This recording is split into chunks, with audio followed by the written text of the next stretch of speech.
Nagbabalik ulit sa TV. Ito guys, wala tong display, ayaw gumana pala nito guys. Check ko muna kung anong problema nito guys.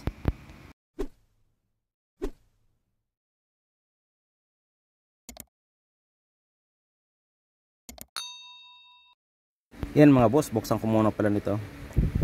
Yan ako muna yung baka battery lang. Yan oh.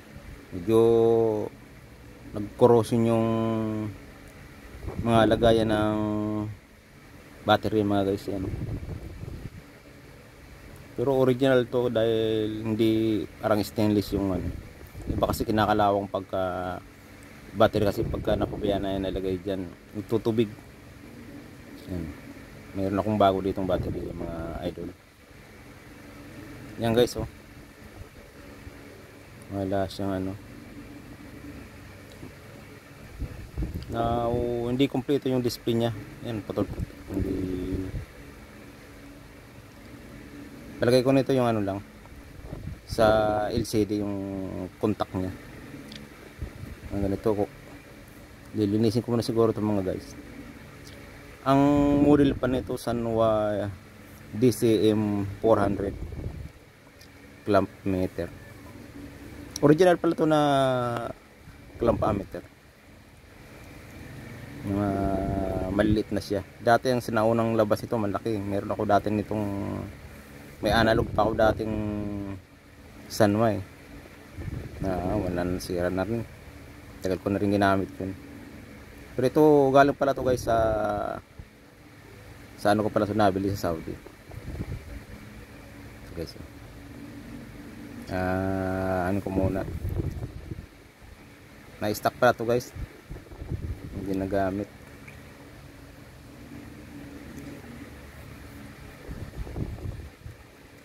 Yan. Linisin ko muna siguro to. Pero palagay ko nito yung sa LCD yung contact niya lang para marumi. Marami na naglabasan ng mga ganitong multimeter na multi-test na yung clock meter na tester. Kompleto na rin yung mga labas ngayon eh. Mura lang yung ganito, malpat yung ganito pagka bumili ka ng ganito.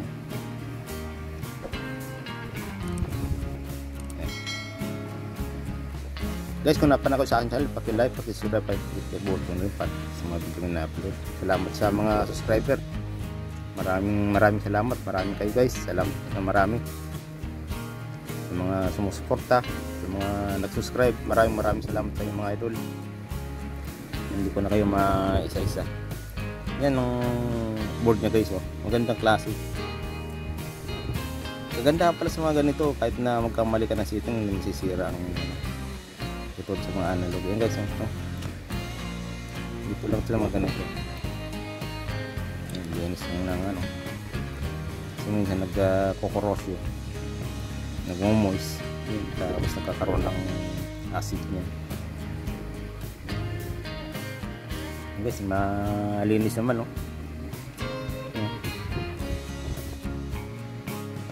Pero hindi lang siguro nagpupuntak. Yan, balik ko muna guys, subukan ko muna kung gagana siya.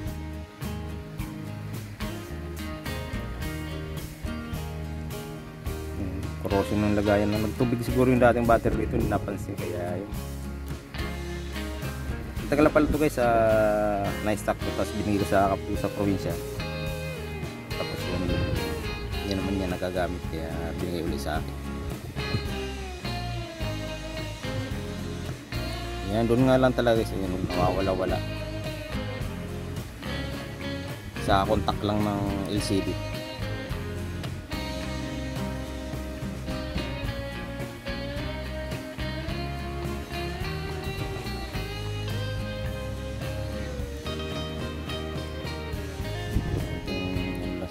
Para siguro pag nalagyan na ng mga tornilyo okay na siya, may fit na yun. Wala pa kasing tornilyo guys pero yung lininis ko nanuhin ko din pala ng ano yan, ng alcohol cotton sa contact niya. Lininis ko, hindi ko na pinakit sa inyo mga idol. Hindi ko pa kasi nalagyan ng tornilyo, kaya yun, hindi pa na pupuntak ng gandang kontak.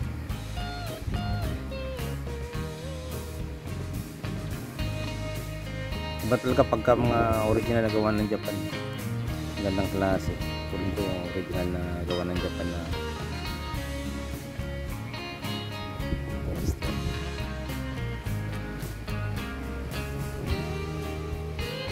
dito lang sa sana. Siguro hindi pa ako dito, siguro mga maluwag lang siguro dito. Hindi ko pala nakikita na may LCD. Ayun, medyo umuha na siya.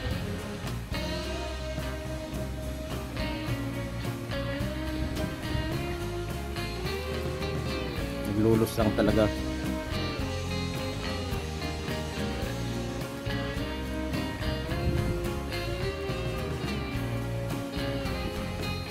Talaga sila yung twister na mga point nagbabago-bago pa eh.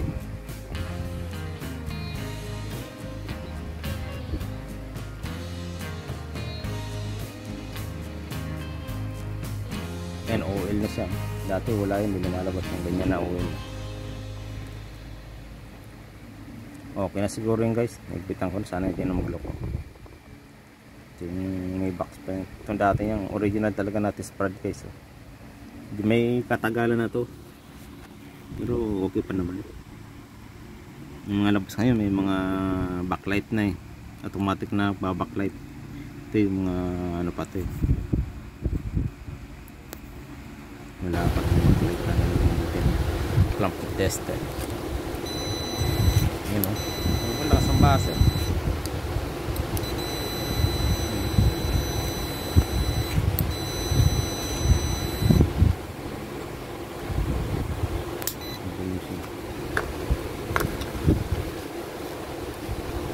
DC. Ito mahina na talaga, 1 volt na lang. Ito yung dating battery na nakalagay dyan mga idol, mahina. Siguro testing ko muna siguro to sa ibang battery. Ito mahina rin.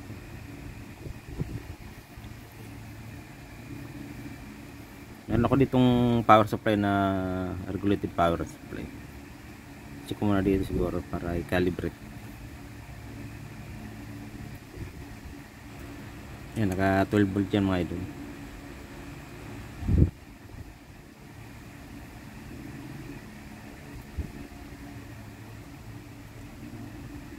Yun 12 volt talaga sakto siya.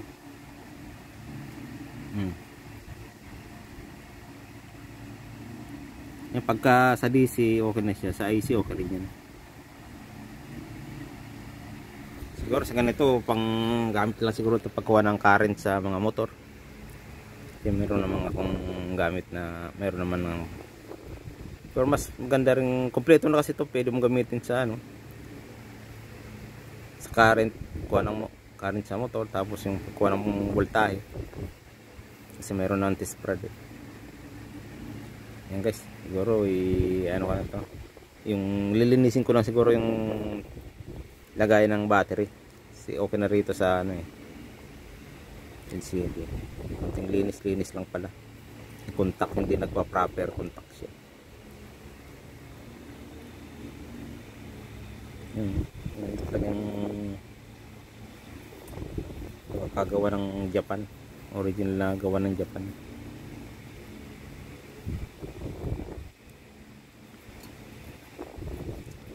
Ganda pa yung board. Ito yung guys, corrosion na, nag-acid na yung mga contact. Pero magandang klase kasi yung mga mumurahin na multimeter, pagka nagtubig yung battery, kinakalawang na yung terminal. Ito, bilib ako rito sa mga gawa talaga ng Japan. Yan, okay pa rin yung lang din, parang nag-corrosion lang makikita mo pero hindi pa yung terminal niya, hindi pa napudpud, hindi kinakalawang, talagang stainless niya ata ito eh. Ang magandang klaseng ginamit talaga ng Japan. So guys, medyo konting linis lang siguro to, tapos yan okay na. Yan o. Biruin mo yan o. Nung natuyo yung acid yan, nag-corrosion. Yan, siguro guys, yan, lilinisin ko tong dalawang to guys, kabilaan. Yan, liha lang. Tapos W40 guys, para ang style pa nito guys, para gusto mong matanggal yan, ang ginagawa namin, katulad yan sa mga terminal ng battery, mainit na tubig lang katapat yan guys. Pag binusan mo yan, mawawala yan. Ganyan ang technique namin nung nasa aboard ako, kasi kasama namin yung mga auto electrician, yung mga terminal ng battery sa mga sasakyan. Pag binuhusan mo ng mainit na tubig yan, mawawala agad yung yung corrosion na yun, parang acid na yan. Ganyan lang sekreto namin na ginagawa ng mga kasama. Kasi kasama namin kasi sa shop, yung sa workshop namin, yung mga auto electrician. Yan. Yan, pag nilubog mo to sa mainit na tubig, malinis yan, kusang mawawala yung corrosion na yan. Tapos lalagyan lang namin ng grasa para hindi na magkaroon ng acid, yung puti-puting yan, yung sekreto sa mga terminal ng battery sa mga sakyan. Pairan mo lang ng kaunting grasa yan, paikot. Pagka naigpitan mo na yung terminal, pairan mo lang ng grasa, yun, hindi na magkaka-corrosion. Dapat lang din maigpit, kasi minsan pagka hindi maigpit, hard starting. Kasi ganun mga ginagawa sa marami kami generator na mini-maintenance. Minsan okay naman yung starter, ang problema maluwag lang yung terminal sa mga battery, kaya pagka in-start mo, hard starting siya. Yan ang technique guys. Yan, unahin ko lang siguro dito, lagyan ko muna ng flux kasi parang ibang klaseng ginamit na terminal dito eh.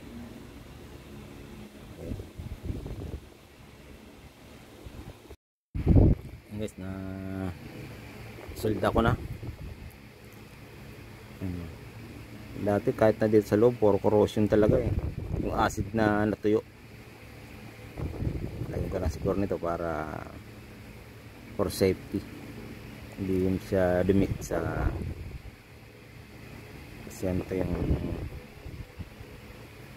supply, baka dumikit niya sa ano. Okay, guys,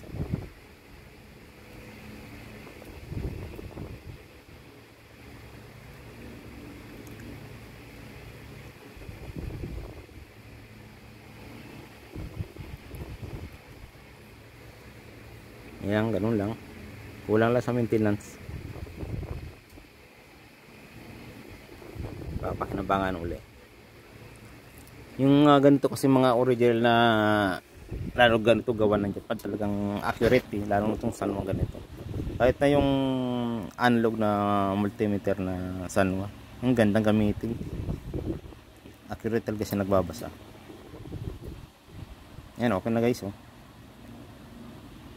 Doon lang talaga contact ng sa LCD.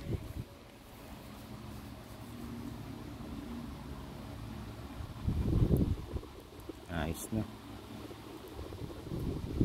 Kasi pagka hindi natatagal ang battery, katulad nitong battery nito, mga ano to, may nang klase lang to, mumurahin lang to. Kaya mas maganda yung Energizer na alkaline talagang battery. So nga, medyo mahal. Yun, okay na siya. May magagamit ulit guys.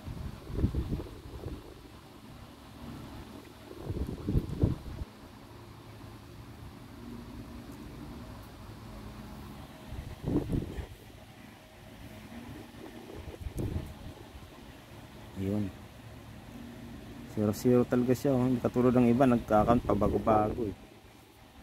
Okay siya. May stock lang, ayan, OL siya. Siguro check ko muna to guys. Yan, kuha na ko muna current to guys sa panel namin. Kasi ganito, lalo sa mga maganda tong tester na, clamp tester na ito, loud sa pag-repair ng motor, ng mga compressor ng aircon. Yun, maganda to sa sa rep. Yan, okay siya.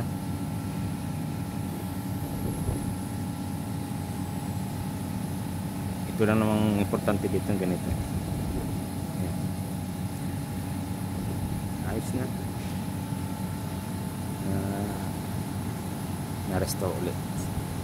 Salamat ulit guys sa mga nanonood, sa mga walang sawang nanonood sa aking channel. Maraming salamat sa inyo mga idol. Guys, simpleng turbo lang, minor lang. Ganda nito, gawa talaga ng Japan. Hindi katagalan na rin pala to guys. Salamat sa panonood. Thank you for watching.